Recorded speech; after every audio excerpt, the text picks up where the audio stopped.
Welcome to FitBody Lifestyle, the show where we dive deep into the world of fitness, health, business, relationships, and the art of living a balanced life.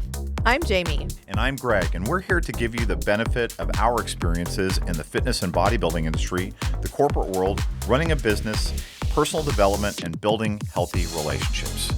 Whether you're sweating it out in the gym, hustling in your business, or seeking balance in your everyday life, you're in the right place. So lace up those sneakers and grab that water bottle, and let's get ready to transform our minds, our bodies, and our lives.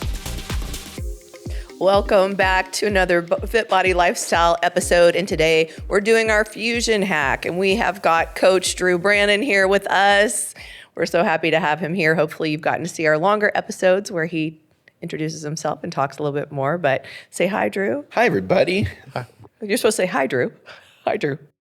That's an old joke, and I got it, honey. I was laughing. I know. I'm like, I can't believe you just pulled that out. But anyway. Is this from back in your day? Yeah, back in our day. It's like, this is like Johnny Carson old. Which people probably don't even remember that. Yeah, so I love our topic today. Yes. We're going to talk about proper pump protocols. Yes. Because we see people making lots of mistakes. So Drew, enlighten us.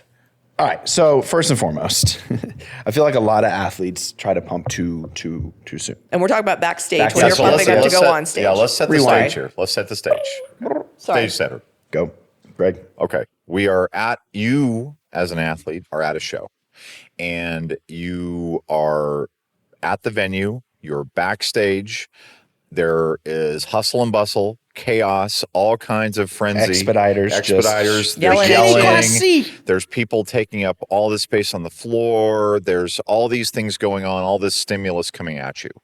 And your division is coming up. And what we're talking about is, when should you pump up? And I think we can also include when should you have your pump up food, and when should you pump up? And how? And how should you pump? Yeah, I think pump up food, right? That's gonna be coach dependent. Some athletes. Well, the selection of it will be, but from a physiological standpoint, if you eat it too early, yeah. I think a lot of girls like end up eating too early, and look, the exercisers backstage are trying to keep things moving, right? And it's like, okay, go to tan touch up, get your tan touched up, get your glaze. That's typically when they tell the girls to go get their tan touched up and start doing glaze, is when I typically recommend our girls eat their pump up food, whatever that may or may not be. And if you've never been to a show, so let's just assume that across the board, if you're a first-time competitor, you don't know what we're talking about, which is fine. You're backstage, and there are expediters, people that work for the show, that will be calling certain divisions, and at some point they will call, okay, bikini true novice, it's time to glue and glaze, and that'll be pretty much consistently the command or the instruction that's given. And that's what Drew's talking about, is the event that would then trigger you to probably eat your pump up food at that point, whatever your coach has prescribed. Yeah. So, and then typically we have them eat the food, then go get their tans touched up, glue, glaze, whatever we have doing there, and then the expediter will start lining them up in numerical order, typically, before they go out for their class. And that's when I typically recommend our girls start pumping up. I think a lot of girls will start pumping up before they even get glue and glazed. And it's harder to keep a pump than to get a pump. So especially if you're looking to time, those fast carbs and that sodium, if that's what your coach has you doing, waiting a little bit closer. I think girls think they need like an hour sometimes to pump up, and that is not the case. You'll pump and then fall back on your face and go flat again. So and I see that so often. We were just talking about that. We had that happen this past weekend, and we had an athlete that was going to go out for the for the overall. We knew she was most likely winning her class, so we had her go out, get her award for her class because we knew she wasn't presenting, and then pump up for the overall. So and for us with our Olympians. Yeah, same thing. It's tough to manage, right? It's like an hour and 10, 15 minutes that goes by for individual routines at the Olympia level. So yeah, just being smart about timing that. If we really think we're winning the class or splitting center, and going to be in a fight for an overall, we will a lot of times wait on that pump up until after they go out and get their award, and then be ready for the overall. I would say the national level, we're a little more cautious because there are times at the national level with the pro qualifiers that they do rejudge. It is Well, the other thing of the national shows that is another variable dynamic in this is if we have an athlete doing multiple shows, especially if we have a master's doing classes. multiple Classes, classes, right. multiple classes. So they might be doing 40, 35 and open. And then how do you, and it's an art and Yeah. it's not an exact science. And so timing the pump up and the pump up food so that you are at your peak at each class, that a little more requires a challenging. little bit more challenge. Yeah. Yeah, and I think we don't have to go crazy backstage, right? So I typically recommend some sort of hinge pattern, so some sort of RDL version, some kickbacks, maybe some abductions. It depends if the athlete does need some fuller quad or hamstring. Might have them do a deep squat or something like that if needed. Most of the time, some sort of rear delt row and some lateral raises for the shoulders. By no means should you be cracking a sweat. You should not be out of breath by the time you're standing on stage getting ready to go pose. This is not a CrossFit workout backstage. Right. I see some crazy stuff backstage. I've seen it too. You're sweating your tan off before you even go out there. So, you should be nice and full already. You shouldn't be so flat that you are needing to do a full workout to get a pump. So I think you just listed like 5 or 6 different exercises, and I think that's right. It's keep it simple. Right.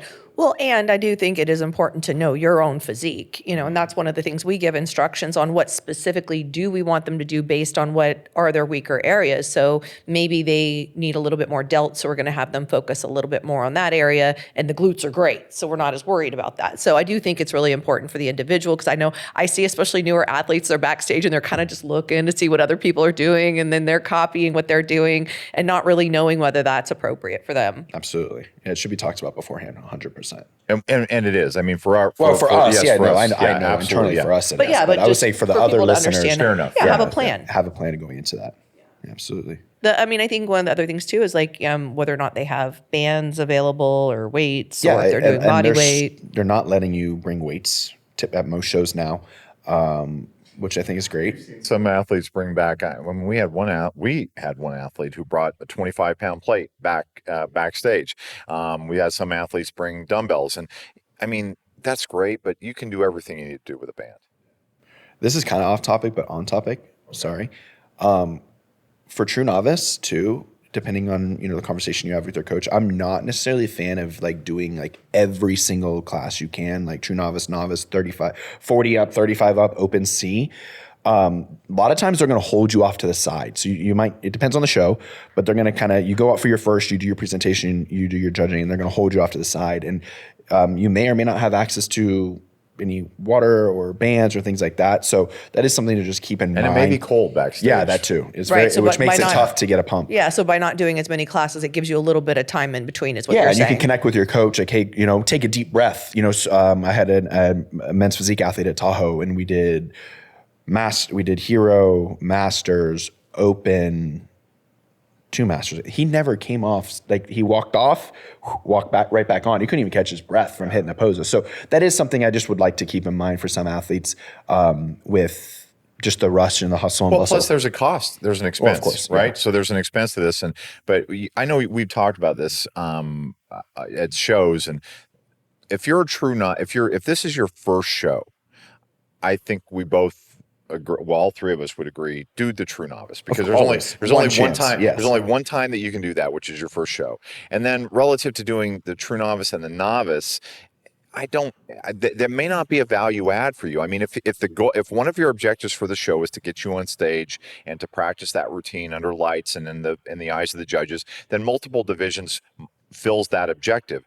But if your objective is, look, I want to do the true novice because I want to get that experience, but I also want to make the best showing in my open division, then maybe skipping the novice class is a good thing to do. Saves you a little bit of money, gives you a little bit of time to recoup before you go back out for that second category or second class. So it's just something to think about and be thoughtful about. There's no right or wrong answer. Yeah, I'll devil advocate too. It's just like if your goal is to get stage time, because you're somebody who gets really nervous on stage, and you're somebody who may be weaker in the posing side of things, so you want that opportunity to practice, that's where you might. So it's really kind of figuring out like what your goals are. But like certainly if your goal is to go and win the open and you're doing 3 or 4 other classes in front of it, then that might not be the best. Yeah, absolutely. Minimal time for adjustments. Yeah. That's it. So proper pump,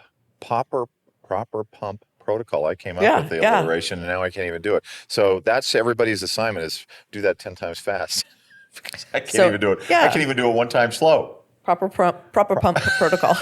That is a hard one. It's the extra P from Just the pump that makes it hard to roll into the protocol. That's exactly right. Okay. That's damn consonant, man, right there. Okay. But what other tips do you have for backstage in the pump up process? I just listen to the expediters. Like, that's so important. You know, it's going to be chaotic, especially if you're a true novice. You know, pay attention to the expediters. Listen to the expediters. They are trying to keep the show moving. They do not want you to miss your class. If your coach tells you to go to the athletes meeting and then show back up at 11 o'clock at a regional level show, do not do that, please. Like, there's been so many times this year, I know girls that have missed their prejudging because they think that it's going to be substantially later. I'm more of a fan of being backstage early. Get you a nice FitBody Fusion blanket, lay on that backstage, feet up, chill, that we're there ready to go when it's time. Right. And feet up because?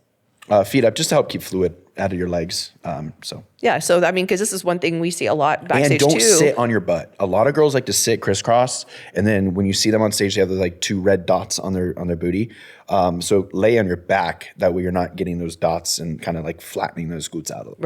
Right. So, so this is something we see people like they'll be running around and they're having fun, which is good.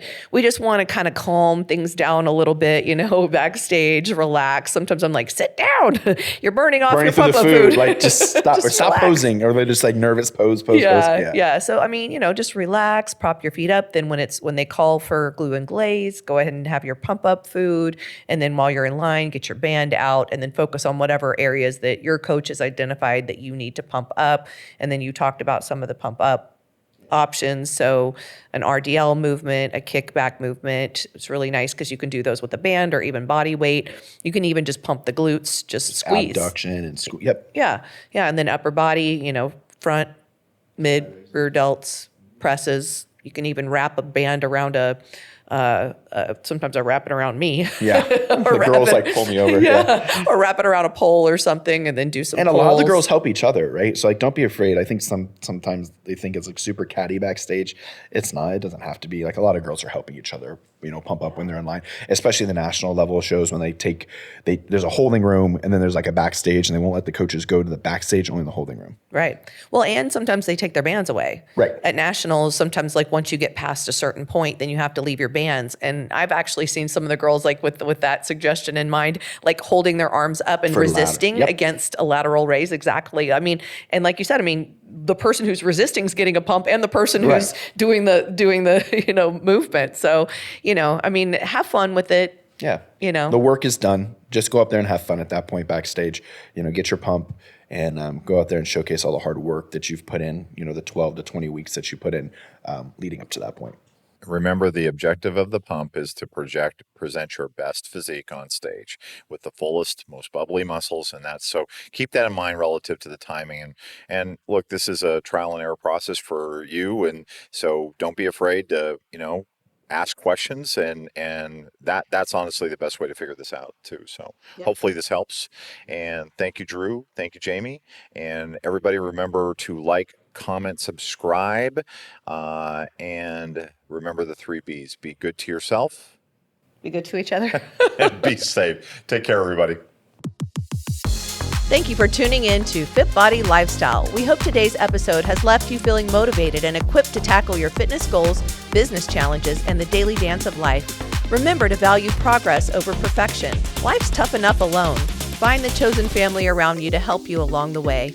If you enjoyed today's episode, we'd really appreciate it if you would subscribe and leave us a review on your favorite streaming platform.